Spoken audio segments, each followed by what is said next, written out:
Israel போர் சூழலுக்கு இடையே Iran அதிபர் இப்ராஹிம் ரைசி பயணித்த ஹெலிகாப்டர் மோசமான விபத்தில் சிக்கியது.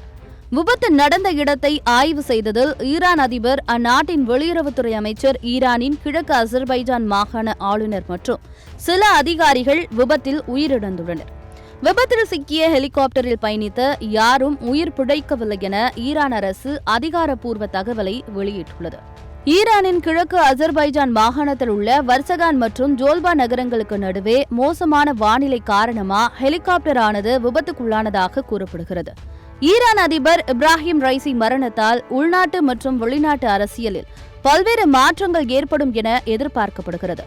முதலாவதாக, அதிபரின் மரணம் தொடர்பான விசாரணைக்காக விசாரணை குழு அமைக்கப்படும்.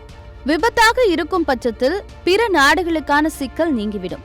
அதுவே கொலையாக இருக்கும் பட்சத்தில் சம்பந்தப்பட்ட நாட்டிற்கும் ஈரானுக்கும் இடையே பெரும் அரசியல் மோதல் ஏற்படும். காரணமான நாடு மீது ஈரான் பழிவாங்கும் நடவடிக்கையில் ஈடுபட வாய்ப்புகள் அதிகம். இஸ்ரேல் போர் நடக்கும் நேரத்தில் விபத்து நடந்துள்ளதால் இஸ்ரேல் மீதான சந்தேக பார்வை வலுவாகவே உள்ளது. இதற்கான எதிர் செயல்பாட்டை ஈரான் ஏற்கனவே தொடங்கியிருக்கும். சிரியா போர், இஸ்ரேல் பாலஸ்தீன போர் மற்றும் அரபு நாடுகளில் நடந்து கொண்டிருக்கக்கூடிய போர்களில் ஈரான் ஏற்கனவே ஈடுபட்டுள்ளது. இந்த நிலையில் இப்ராஹிம் ரைசியின் மரணம் குறிப்பிட்ட நாடுகளில் உள்நாட்டு குழப்பங்களை ஏற்படுத்தக்கூடும்.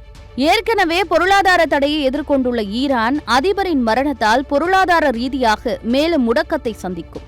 இஸ்ரேல், அமெரிக்கா போன்ற நாடுகளுக்கு ஈரான் அதிபரின் மரணம் ஒரு வகையில் சாதகமான சூழலை ஏற்படுத்தியுள்ளதை மறுக்க முடியாது. இந்த மரணத்தை வைத்து ஈரானை முடக்க இஸ்ரேல் மற்றும் அமெரிக்கா கண்டிப்பாக முயலும்.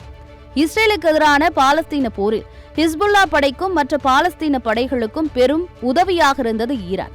தற்போது அதிபர் இப்ராஹிம் ரைசியின் மரணம் காரணமாக பாலஸ்தீன ஆதரவு படைகள் குறைய வாய்ப்புள்ளதாக சர்வதேச அரசியல் நோக்கர்கள் கருத்து தெரிவிக்கின்றனர்.